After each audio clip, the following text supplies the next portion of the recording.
स्वागत है मित्रों हमारे चैनल लेट्स लर्न पे। आज हम लोग प्राचीन इतिहास के मौर्य काल से संबंधित महत्वपूर्ण प्रश्नों का अध्ययन करेंगे। देखते हैं मौर्य काल।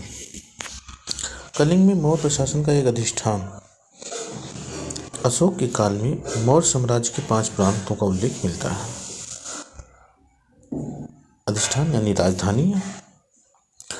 देखते हैं अशोक के काल में इन 3 में कुमार नियुक्त थे। कौन कौन से थे देखते हैं। कलिंग, 5 प्रांतों को देख लेते हैं पहले।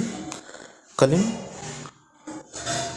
प्राचीपथ जो था वो केंद्रीय पथ था, उत्तरापथ, दक्षिणापथ और उज्जैनी, ये प्रमुख 5 पथ थे।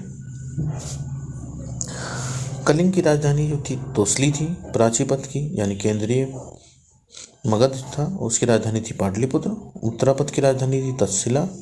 दक्षिणापथ की राजधानी थी स्वर्णगिरी और उज्जैनी की राजधानी थी जो मध्य भारत था, अवंतीपथ था, उसकी राजधानी थी उज्जैनी। ये 5 हो गए। कलिंग, प्राचीपथ, उत्तरापथ, दक्षिणापथ और अवंतीपथ, 5 पथ।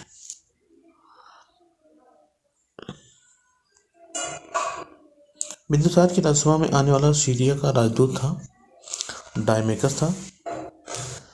3 महत्वपूर्ण थे। मेगस्थनीज चंद्रगुप्त मौर्य के समय में आया था। मेगस्थनीज ये चंद्रगुप्त मौर्य के समय में आया था। सेल्यूकस निकेटर का राजदूत था मौर्य। दूसरा डायमेकस था, बिंदुसार के समय में आया था। बिंदुसार ने मांग की थी मीठी मदिरा, सूखी अंजीर, एक दार्शनिक मांगा था। तो डायमेकस एंटियोकस का राजदूत था, तो एंटियोकस ने दार्शनिक नहीं भेजा था। बिंदुसार ने जो मांग की थी मीठी मदिरा, सूखी अंजीर और एक दार्शनिक, उसमें से मीठी मदिरा, सूखी अंजीर और एक राजदूत भेजा था डायमेकस। तीसरा एक राजदूत था डायनोसियस,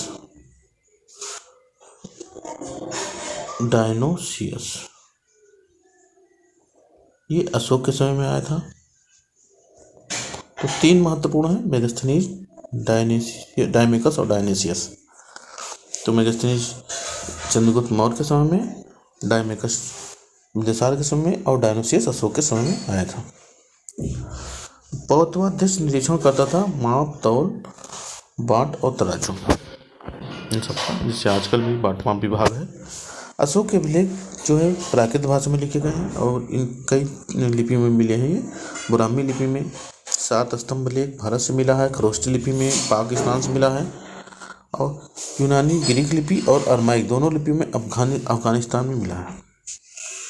कौटिल्य के अर्थशास्त्र में कर वसूलने वाला अधिकारी था वो था समाहर्ता। समाहर्ता का मुख्य कार्य था कर वसूलना, आय व्यय का ब्यौरा रखना और वार्षिक बजट तैयार करना। जो मुख्य कोषाध्यक्ष था वो था, उसे सन्निधाता कहा जाता था। प्रलय कर, संकट काल में मौर्य शासकों द्वारा लगाए जाने वाला एक प्रमुख कर था प्रलय कर।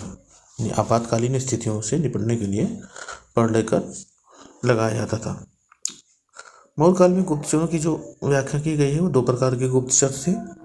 गुप्तचरों को गूढ़ पुरुष कहा जाता था, एक संस्था और दूसरे संचार। संस्था गुप्तचर एक स्थान पर रहकर कार्य करते थे, जबकि संचार घूम घूम कर गुप्तचरी का कार्य करते थे और राजा तक सूचनाओं को पहुंचाते थे। देखते हैं जो महत्वपूर्ण राजदूत आए थे। मेगस्थनीज सेल्यूकस निकेटर का था, बैक्ट्रिया का शासक था, चंद्रगुप्त मौर्य के समय में आया था। डायमेकस बिंदुसार के समय में आया था, जो सीरिया के राजा एंटियोकस का राजदूत था। और टालमी सेकंड फिलाडेल्फस का राजदूत, यानी मिस्र के राजा टालमी सेकंड फिलाडेल्फस का राजदूत था डायनोसियस, जो अशोक के समय में आया था। डायोनिसियस का वर्णन प्लिनी ने किया है। मेगस्थनीज 7 वर्गों का उल्लेख किया है भारत में, किंतु दास प्रथा का उल्लेख नहीं किया। उसने दास प्रथा कहीं भारत में जो प्रचलित था वो बहुत बृहद स्तर पर नहीं प्रचलित था, इसलिए उसने दास प्रथा के बारे में अनभिज्ञ रहा। उसने दास प्रथा का वर्णन नहीं किया। पूछा जाता है कि मेगास्थनीज ने किस वर्ग का उल्लेख नहीं किया है जिसमें से दास प्रथा भी रहती है, तो दास प्रथा का उल्लेख उसने नहीं किया है। कारण है यूरोपियों की तुलना में अच्छी स्थिति में थे। मतलब दास जो यहाँ के थे, भारतीय दास, वो यूरोप में दासों की स्थिति बड़ी दयनीय थी, जबकि भारत में दासों की स्थिति काफ़ी अच्छी थी, इसलिए उसने दासों के बारे में अनभिज्ञ था। वर्ग, कौन कौन से वर्गों का उसने वर्णन किया है? दार्शनिक का वर्णन किया है, कृषकों का वर्णन किया है, किसानों का, अहीर यानी पशुपालकों का वर्णन किया है, चौथे कारीगर का वर्णन किया है, पांचवा सैनिकों का वर्णन किया है, और छठवां निरीक्षक और सभासद। इन 7 वर्गों का उसने वर्णन किया है। डियोडोटस प्रथम, एंटियोकस सेकंड के समय डियोडोरस प्रथम ने विद्रोह करके बैक्टीरिया में स्वतंत्र राज्य की स्थापना की थी। बैक्टीरिया के शासक डेमेट्रियस ने पहली बार भारत पर आक्रमण किया था। डेमेट्रियस, जिसे दारा प्रथम भी कहा जाता है, भारत पर आक्रमण किया था। अशोक का 12 शिलालेख यानी 12वां शिलालेख जो है अशोक का, वो महत्वपूर्ण रूप से उसमें धार्मिक उदारता का वर्णन है, सभी संप्रदायों के सार की वृद्धि का उल्लेख है, मनुष्य व पशु दोनों की चिकित्सा व्यवस्था का उल्लेख मिलता है, सभी विचारों का सम्मान। तो सबसे महत्वपूर्ण इसमें है मनुष्य व पशु दोनों की चिकित्सा का उल्लेख मिलता है 12वें शिलालेख में। अगले देते हैं श्रवण बेलगोला। ये कर्नाटक की चंद्रगिरी पहाड़ी पर स्थित जैन धर्म का प्रसिद्ध केंद्र था। चंद्रगुप्त मौर्य ने भद्रबाहु के साथ उपवास विधि यानी संलेखना, देखिए जैन धर्म का प्रमुख ये विधि है संलेखना, यानी भूखे प्यासे रहकर अपने ये प्राण को त्याग देते हैं। चंद्रगुप्त मौर्य ने भद्रबाहु के साथ ये विधि अपनाई थी। भद्रबाहु जो है उत्तर भारत से दक्षिण भारत में चले गए थे, चंद्रगुप्त मौर्य भी उनके साथ गए थे और वहाँ पे इन लोगों ने संलेखना द्वारा अपने प्राण त्याग दिए थे। तो मौर्य वंश में चंद्रगुप्त मौर्य जैन धर्म का थे। अशोक पहले शिव, अशोक जो है पहले शैव थे, शैव अशोक यानी शैव धर्म के पालक थे। बाद में कलिंग युद्ध के बाद 261 ईस्वी पूर्व कलिंग युद्ध के बाद उन्होंने बौद्ध धर्म ग्रहण कर लिया था। राजतरंगिणी जो है इसमें कल्याण ने अशोक को श्रीनगर यानी कश्मीर का संस्थापक बताया है। राजतरंगिणी में लिखा है कि अशोक ने श्रीनगर की स्थापना की थी। बिंबिसार ने अपने देखिए पहले के जो राजा थे वो अपनी विस्तारवादी नीतियों को कई तरीके से अपनाते थे। जो राजा वैवाहिक संबंधों में बनकर उनके अधीन हो जाते थे, तो और कुछ राजा जो थे वो उनसे जीत कर उनका राज्य अपने कब्जे अधिकार में कर लेते थे और कुछ उनके अधीन हो जाते थे, या कुछ के विवाह के साथ वैवाहिक संबंधों को स्थापित कर लेते थे और इस तरह से वो अपनी विस्तारवादी नीतियों का अनुसरण करते थे। तो बिंबिसार देखते हैं जो हर्यक वंश का शासक था, इसने विस्तारवादी नीति के तहत संबंध बनाया था, शादी किया था। 15 वर्ष में मगध का शासक बना था, यानी जब इसकी आयु 15 वर्ष की थी तब ये मगध का शासक बन गया था। तो इसने 4 वैवाहिक संबंध स्थापित किए थे। देखते हैं, पहला है कोसला देवी महाकौशल। कौशल देश की जो राजकुमारी थी, प्रसेनजीत की बहन, जो कौशल के राजा प्रसेनजीत थे उनकी बहन कोसला देवी से विवाह करके काशी प्राप्त कर लिया था। इस तरह से काशी मगध में शामिल हो गया। चिल्लना लिच्छवी गणराज के चेटक की पुत्री थी, वज्जी राजकुमार कुमारी से विवाह किया चिल्लना से, जो चेटक की पुत्री थी और वज्जी की राजकुमारी थी। तीसरा क्षेमा, चिल्लना हो गई, कोसला हो गई, तीसरी क्षेमा। मध्य देश की राजकुमारी से विवाह किया। क्षेमा मध्य देश की राजकुमारी थी। कुमार देवी लिच्छवी राजकुमारी से चंद्रगुप्त प्रथम से विवाह किया, ये गुप्त काल की थी। तो वैवाहिक संबंध में महत्वपूर्ण रूप से कोसला देवी, चिल्लना और क्षेमा से इनका विवाह हुआ। धर्म महामात्र, अशोक ने अपने 13वें अभिलेख में मिलता है कि अशोक ने 14वें वर्ष धर्म की स्थापना, विकास व देखरेख के लिए धर्म महामात्र की नियुक्ति की थी। 13वें वर्ष में राज्याभिषेक के 13वें वर्ष में धर्म महामात्र की नियुक्ति की थी, जो धर्म से संबंधित देखरेख करते थे। पहली बार शासन के 10वें वर्ष धर्म महामात्रों की नियुक्ति की चर्चा बृहत शिलालेख 5 में है। इसका वर्णन बृहद शिलालेख 5 में भी मिलता है। धर्म महामात्रों की नियुक्ति का उल्लेख। प्रश्न पूछा जाता है, अशोक ने किस वर्ष अपने राज्याभिषेक के किस वर्ष धर्म महामात्र की नियुक्ति की थी? तो 13वें वर्ष में नियुक्ति की थी। कहीं कहीं 14वें वर्ष मिलता है, तो 13-14 का अगर ऑप्शन दोनों मिलता है तो आपको 13 वर्ष लगाना है। झामाली में आप 14वें वर्ष पाएंगे और समानता जो आयोग ने माना वो 13वें वर्ष माना है। और बृहद शिलालेख में मिलता है तो 10वें वर्ष। महेंद्र ने मोगलीपुत्र से बौद्ध ग्रंथ का अध्ययन किया था। महेंद्र कौन थे? राजा अशोक के पुत्र थे महेंद्र, संघमित्रा और महेंद्र। संघमित्रा पुत्री थी, महेंद्र अशोक के पुत्र थे। तो महेंद्र ने मोगलीपुत्र से बौद्ध ग्रंथ का अध्ययन किया था।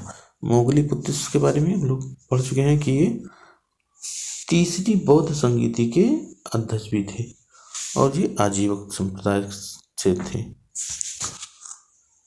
ह्वेनसांग ने अशोक को उपयुक्त गुप्त नाम के अरहत ने बौद्ध धर्म में दीक्षित किया। दो चीजें मिलती हैं कि अशोक को ह्वेनसांग ने उपगुप्त ने शिक्षित किया था, किसमें? बौद्ध धर्म में। यानी बौद्ध धर्म ग्रहण करने के लिए दीक्षित किसने किया था अशोक को? उपगुप्त ने। ये ह्वेनसांग ने लिखा हुआ है। श्रीलंकाई ग्रंथ महावंश और दीपवंश 2 ग्रंथ है श्रीलंका के। तो महावंश व सामगत पासादिका में 7 वर्षीय निगरोध ने अशोक को दीक्षित किया। 2 चीजें लिखी हैं ध्यान से।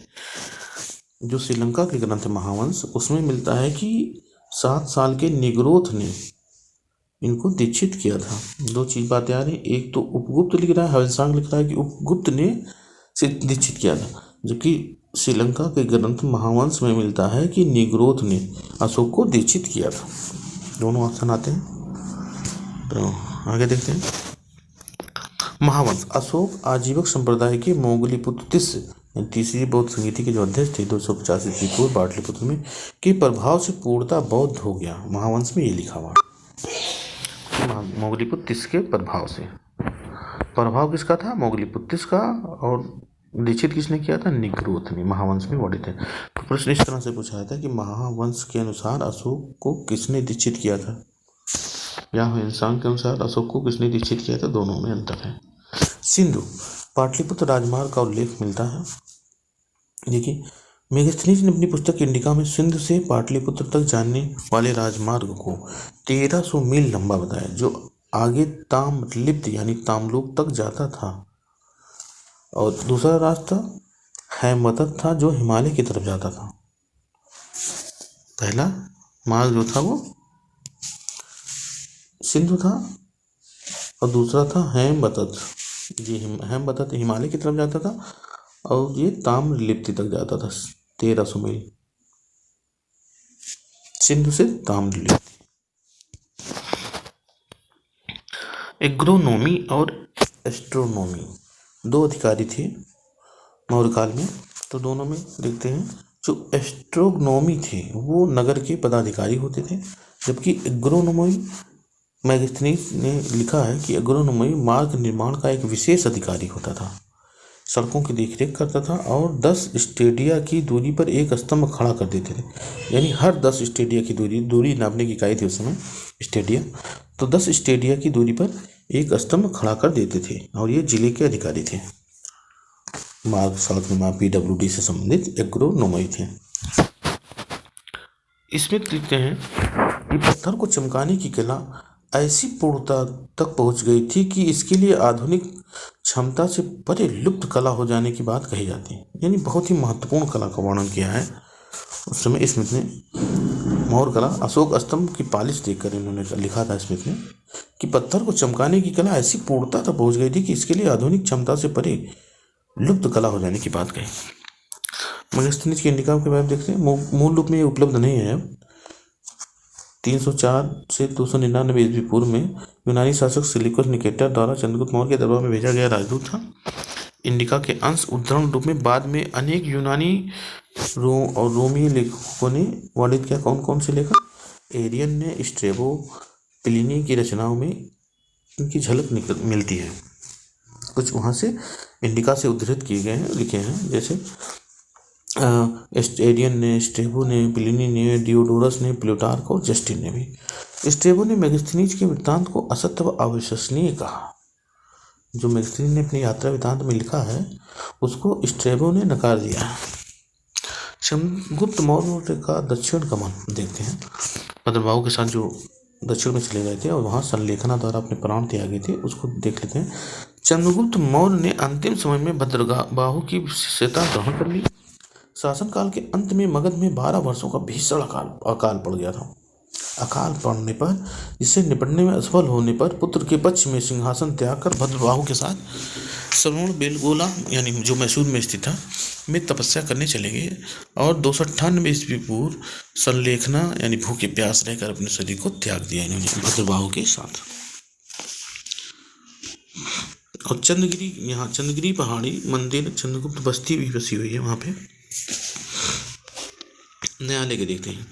2 प्रकार के न्यायालय थे मौर्य साम्राज्यों में मुख्यतः, और प्रत्येक न्यायालय में 3-3 न्यायाधीश होते थे। धर्मस्थी और कंटक शोधन, जो धर्मस्थीय थे उन्हें दीवानी कहा जाता था, आज के वर्तमान दीवानी के न्यायालय की तरह है, और फौजदारी की तरह कंटक शोधन थे। 3-3 न्यायाधीश होते थे, 3 धर्मस्थ व्यवहारिक और 3 अमात्य होते थे। धर्म से संबंधित 3 होते थे और 3 राजकीय कर्मचारी होते थे, अमात्य होते थे, पदाधिकारी। और कंटक शोधन में 3 प्रदेष्टि होते थे, 3 अमात्य होते थे। राजा व व्यक्ति के बीच का जब विवाद होता था तो कंटक शोधन में वो मामला देखा जाता था। अपने ऊपर आश्रित बच्चों एवं पत्नी की समुचित व्यवस्था किए बिना भिक्षु बनने वालों के लिए किसने दंड का विधान किया था? अशोक ने कहा था कि कोई भी पारिवारिक व्यक्ति बिना अपने बच्चे और पत्नी की उचित व्यवस्था किए गृह त्याग नहीं कर सकता, भिक्षु नहीं बन सकता।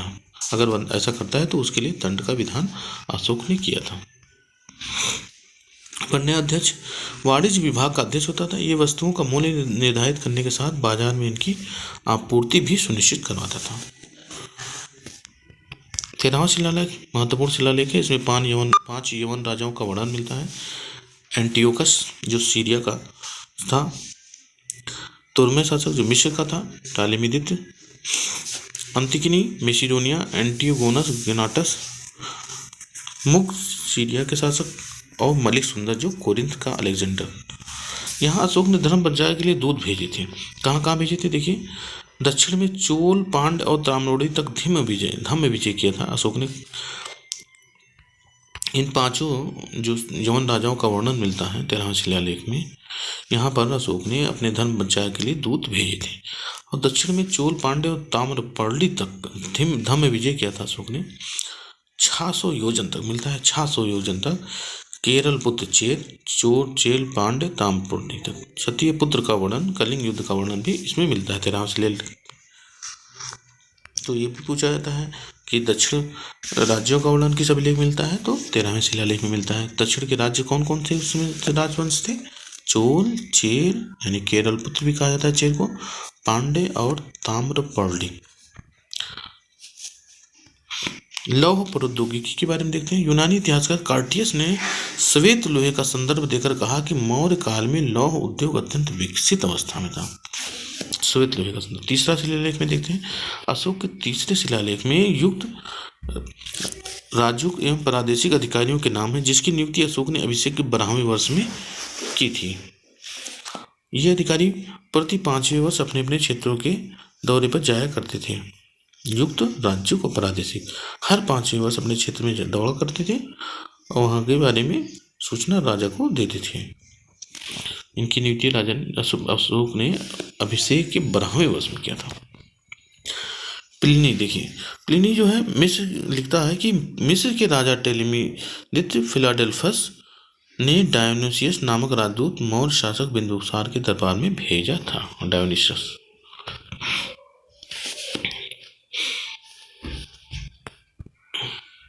रूपदर्शक। कौटिल्य के अर्थशास्त्र के अनुसार मौर्य शासन व्यवस्था में सिक्कों का परीक्षण करने वाला अधिकारी रूपदर्शक कहलाता था। ये पूछा जाता है सिक्कों का परीक्षण करने वाला अधिकारी मौर्य काल में क्या कहलाता था, तो उत्तर है रूपदर्शक। सीता क्या थी? अर्थशास्त्र के अनुसार जिस भूभाग पर राजा का अधिकार होता था तथा जिससे प्राप्त राजस्व सीधे राजा को प्राप्त होता था, सीता भूमि कहलाती थी वो। और उस राजस्व की वसूली करने वाला अधिकारी सीता अध्यक्ष कहलाता था। यही सरकारी जमीन को सीता और सरकारी जमीन के कर वसूलने वाले अधिकारी को सीता अध्यक्ष कहता था। को सीधे राजस्व राजा के कोष में जाता था। सौराष्ट्र का राज्यपाल कौन था? तो देखिए, चंद्रगुप्त मौर्य के समय पुष्यगुप्त वैश्य था, काठियावाड़ में स्थित है, गुजरात के काठियावाड़ में सौराष्ट्र स्थित है। रुद्रदामन के गिरनार अभिलेख के अनुसार चंद्रगुप्त मौर्य के सौराष्ट्र के राज्यपाल ने सुदर्शन झील का निर्माण करवाया था। देखिए, इसी सुदर्शन झील का जीर्णोद्धार करवाया था राजाओं ने। अभी देखते हैं, तो रुद्रदामन के गिरनार अभिलेख के अनुसार पता चलता है कि चंद्रगुप्त मौर्य के सौराष्ट्र के जो राज्यपाल थे उन्होंने इसका निर्माण कराया था, और वो राज्यपाल थे पुष्यगुप्त वैश्य। तिएनचू या तिएनयू जो चीन के यात्री थे, उन्होंने भारत को जो नाम दिया था वो नाम था तिएनचू या तिएनतू। यानी चीनी यात्रियों द्वारा भारत को न दिया गया नाम था तिएनचू या तिएनयू। कणाद, देखिए, सर्वप्रथम कणाद ने ही भारत में परमाणु परिकल्पना को प्रतिपादित किया था। वैशेषिक दर्शन के प्रवर्तक कणाद थे और इस दर्शन का परमाणु सिद्धांत प्रसिद्ध है। जबकि कहा जाता है, जो विज्ञान बताता है उसके अनुसार डाल्टन ने परमाणु सिद्धांत दिया था। परमाणु की परिकल्पना का प्रवर्तक किसे माना जाता है? डाल्टन को। लेकिन भारत में कणाद ने बहुत पहले ही परमाणु परिकल्पना को प्रतिपादित किया था। और कणाद ने वैशेषिक दर्शन भी प्रतिपादित किया था। देखते हैं 16 महाजनपद, और 16 महाजनपदों का जो वर्णन है वो बौद्ध धर्म और जैन धर्म दोनों में मिलता है।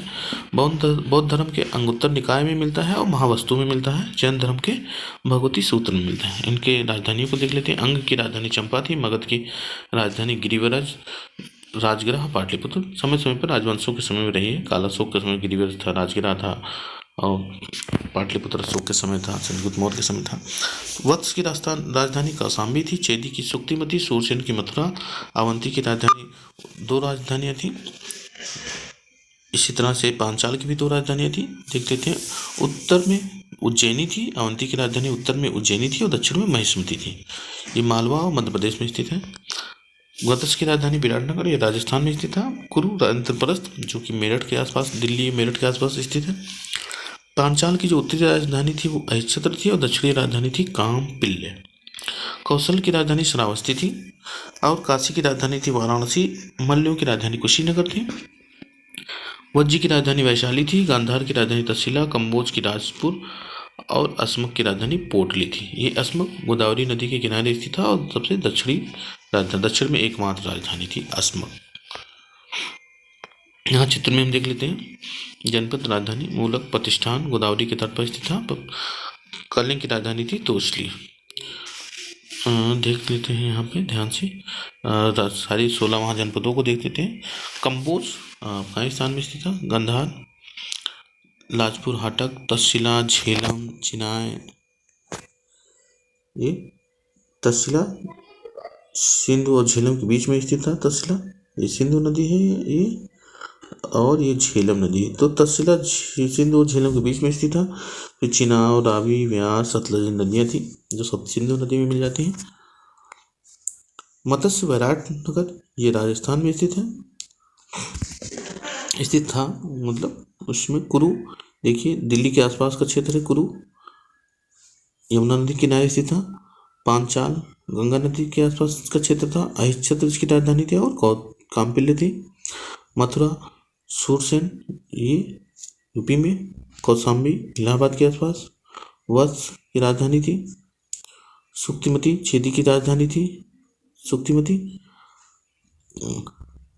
अवंत श्रावस्ती कौशल की राजधानी थी श्रावस्ती। ब्रह्मपुत्र नदी देख रहे हैं यही हुई है। मल्लों की राजधानी कुशीनगर थी। वज्जी की राजधानी मिथिला वैशाली थी। अंग की राजधानी चंपा ये है थी। मगध की राजधानी राजगिरा थी, भी पाटलिपुत्र थी और परिवर्तित होते रहते थे, राजवंशों ने परिवर्तित किया था। अवंती उज्जैनी और महिष्मती, चेदी और अस्मक पश्चिम में एकदम दक्षिण में जो स्थित राजधानी थी वो थी अस्मक, जो गोदावरी नदी के पास स्थित थी, और उसकी राजधानी थी पैठन या पोटली। सैंडो कोर्ट्स का समीकरण चंद्रगुप्त मौर्य से किसने किया था? विलियम जोन्स ने किया था। कि सैंडो कोर्ट्स जो यूनानी लेखों में सैंडो कोर्ट्स मिलते हैं, उनका बताया था विलियम जोन्स ने कि वो चंद्रगुप्त मौर्य है। स्ट्रेबो और जस्टिन ने लिखा सैंडो कोर्ट्स कहा चंद्रगुप्त मौर्य को, सैंडो कोर्ट्स लिखा है। एरियन और प्लूटार्क ने एंडो कोर्ट्स लिखा और फिलार्कस ने सैंडो कोर्ट्स लिखा। दूसरे शिलालेख के बारे में देखते हैं। मनुष्य व पशु की चिकित्सा का उल्लेख, आम नियंत्रण की रक्षा, ये सब मिलते हैं। तो दूसरे शिलालेख और छठवें शिलालेख में मिलते हैं। मनुष्य व पशु की चिकित्सा का उल्लेख है और आम नियंत्रण की शिक्षा। द्वितीय स्तंभ लेख में जन कल्याणकारी कार्यों का उल्लेख है। रुद्रदामन का जूनागढ़ अभिलेख। चंद्रगुप्त मौर्य के समय सौराष्ट्र में सुदर्शन झील का निर्माण हुआ। अशोक के समय इसमें नहरें निकलवाई गई। यानी सुदर्शन झील का निर्माण जो किया गया था, गुजरात के काठियावाड़ में स्थित है, सौराष्ट्र में, तो वहाँ सुदर्शन झील का निर्माण कराया था वैश्य ने। और अशोक के समय में उसमें से नहरें निकाली गई और बाद में रुद्रदामन ने बिना कर लगाए टूटे बांध की मरम्मत कराई थी।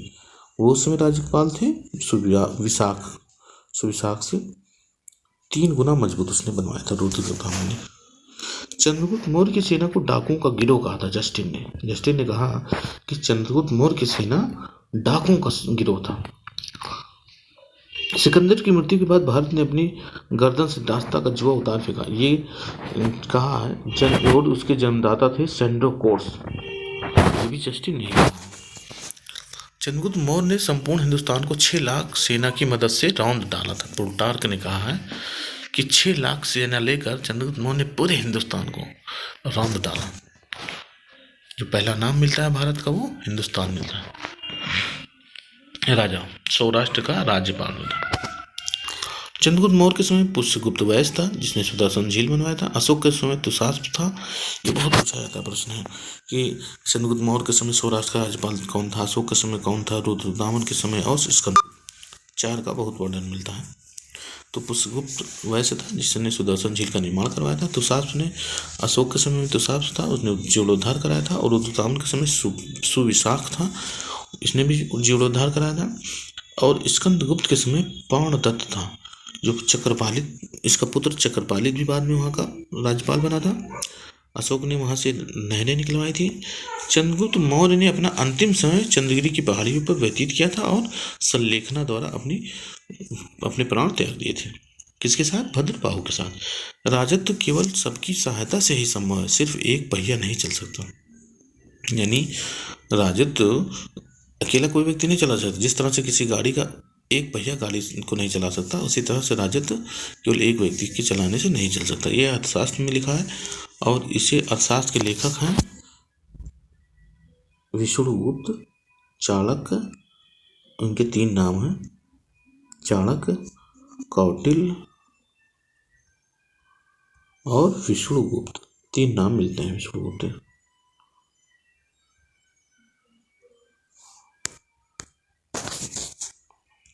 आगे देखते हैं।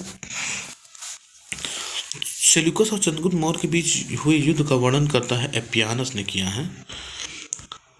और 4 प्रांतों का वर्णन किया उसने। एरिया हेरात कहा गया, हेरात के क्षेत्र को एरिया, कंधार को आराकोशिया, मकरान को जेट्रोसिया और काबुल को पेमिसदाई।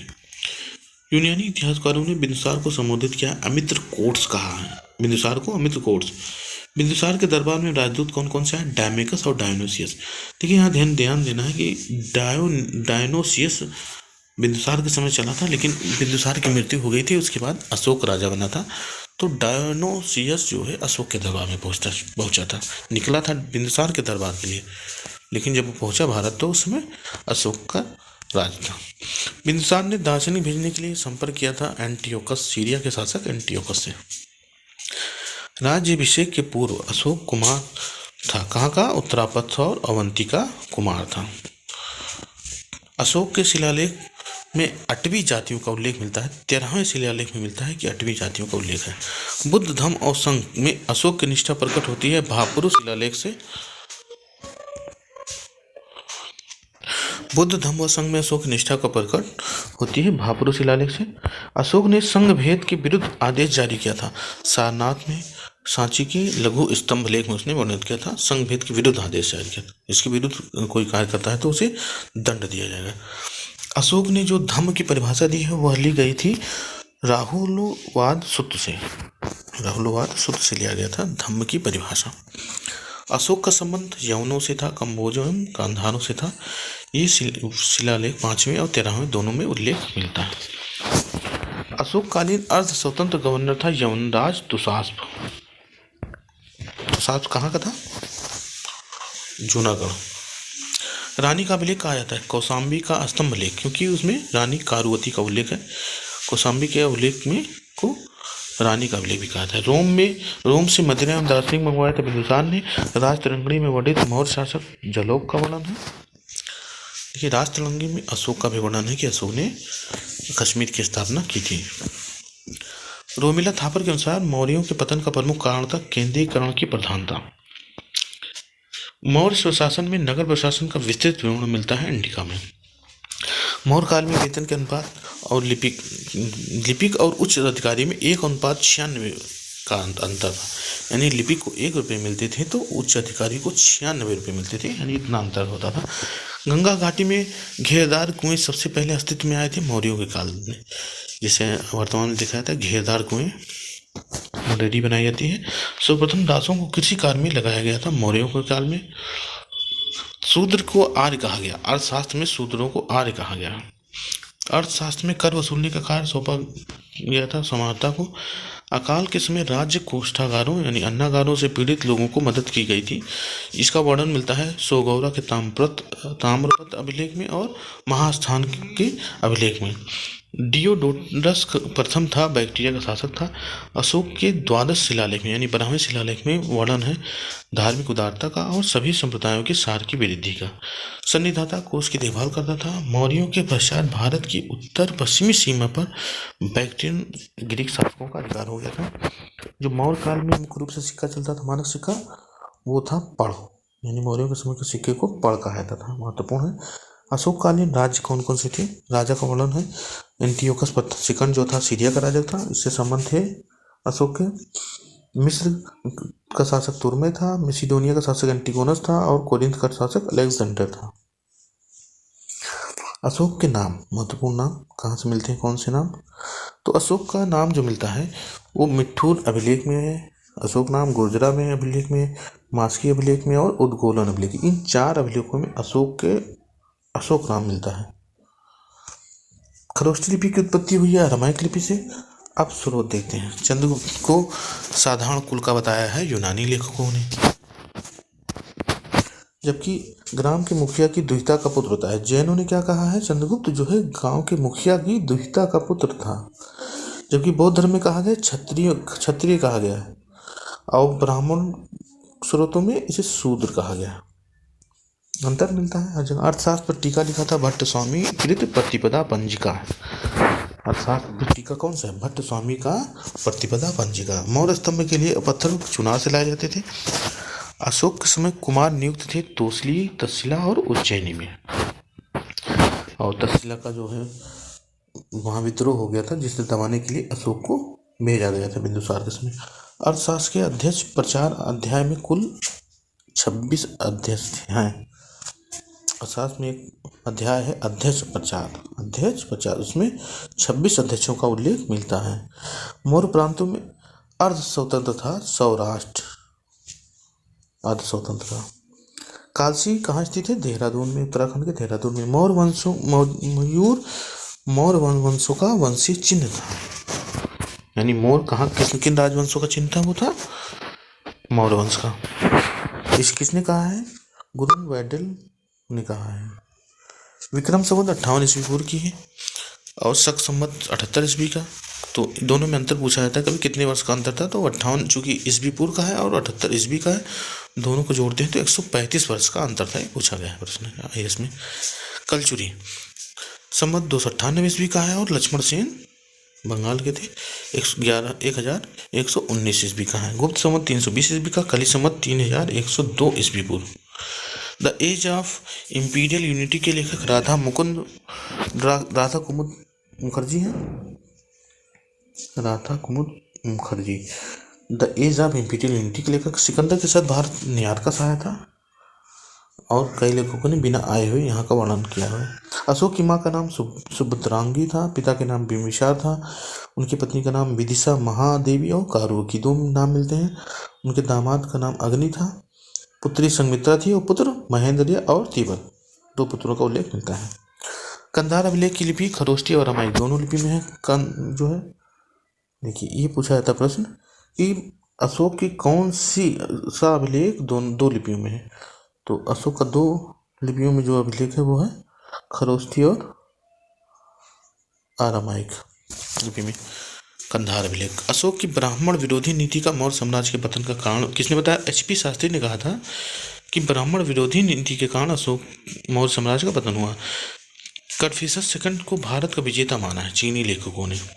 कुशाण राज्य के तीव्र गति से पतन वसुदेव के समय में हुआ। तो वासुदेव के पतन समय शुरू हो गया था। सौंदरानंद, बुद्ध द्वारा चचेरे भाई नंद को बौद्ध मत में दीक्षित करना। सौंदरानंद में लिखा गया है, वर्णित है कि बुद्ध ने द्वारा चचेरे भाई नंद को बौद्ध मत में दीक्षित करना। विशाखदत्त के मुद्रा राक्षस में वर्णन मिलता है देवी चंद्रगुप्त का।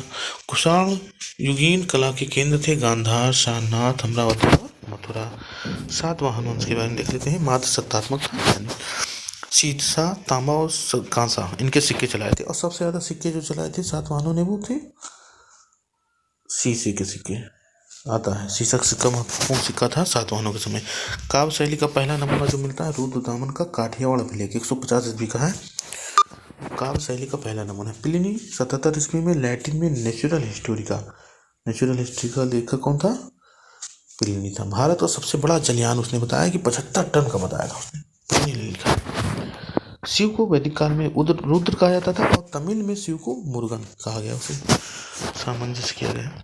आर्यभट्ट था, पाटलिपुत्र का रहने वाला था। राजा देवत्व का सिद्धांत यानी देवपुत्र कुषाण शासन में था। गौतमी पुत्र सतकर्णी ये सब देवपुत्र कुषाण शासकों में लिखते थे। गुप्त काल का आयुर्वेद चार्य जो था वो था धन्वंतरि और कनिष्क का राजवैद्य था चरक। यूनानी ग्रंथ के सेंडोकोट्स को चंद्रगुप्त कहा है विलियम जोन्स ने। नोस होमो को चंद्रगुप्त कहा है जस्टिन ने। चंद्रगुप्त ने 6 लाख फौज से पूरे भारत को रौंद डाला था, जस्टिन ने कहा है। सिकंदर की मृत्यु के बाद भारत ने गुलामी का जुआ उतार फेंका और उसके गवर्नरों की हत्या की। इस मुक्ति संग्राम का नायक सेंडोकोट्स था, ये प्लूटार्क लिखता है। यूनानी लेखकों ने बिंदुसार को कहा है अमित्रघात। यूनानी राजदूत जो बिंदुसार के दरबार में आया था डायमेकस और डायनोसियस था। चंद्रगुप्त के दरबार में मेगास्थनीज आया था, सिलिकुस का 7 वर्ष यहाँ रहा। बिंदुसार ने एंटियोकस से मांग की थी मीठी शराब, अंजीर, सोफिस्ट यानी दार्शनिक की। अशोक का शिलालेख पढ़ा था जेम्स विलियमसन ने सबसे पहले। अशोक का शिलालेख जिस पर 7 शासनादेश है, टोपरा स्तंभ लेख है। अशोक के टोपरा स्तंभ लेख को दिल्ली लेकर आया था फिरोज शाह तुगलक। प्रयाग स्तंभ लेख 3 शासकों का उल्लेख है इसमें, अशोक, समुद्रगुप्त और जहांगीर का। 13वां शिलालेख में अशोक के राज्याभिषेक के 8 वर्ष बाद 261 ईस्वी पूर्व में कलिंग विजय का वर्णन मिलता है। भाबरू शिलालेख जयपुर के बैराट में मिला है। अशोक ने बुद्ध धम्म संघ त्रिरत्न में विश्वास व्यक्त किया है इसमें। 6वां शिलालेख प्रजा के कार्य की सूचना दी प्रतिवेदक, उसमें लिखा है यानी प्रजा के जो कार्य उनकी सूचना प्रतिवेदक राजा को देते रहे। यहाँ देख लेते हैं उत्तरापथ की राजधानी तक्षशिला थी, पश्चिम के अवंती की राजधानी उज्जैन, पूर्व में कलिंग की राजधानी तोसली, केंद्रीय जो प्रांत था मगध उसकी राजधानी पाटलिपुत्र, राजगिरा ये सब थे, और दक्षिणापथ की राजधानी थी सुवर्णगिरी। देखते हैं कैलाशनाथ मंदिर का निर्माण स्थित है कांची में, कैलाश मंदिर एलोरा में स्थित है, विरूपाक्ष मंदिर पट्टेदकल में स्थित है और लिंगराज मंदिर भुवनेश्वर। और काल में इतना ही मित्रों, हमारे चैनल को लाइक और सब्सक्राइब करते रहिए। अगले वीडियो का नोटिफिकेशन पाने के लिए बेल आइकन को प्रेस करें। धन्यवाद मित्रों, फिर मिलते हैं अगले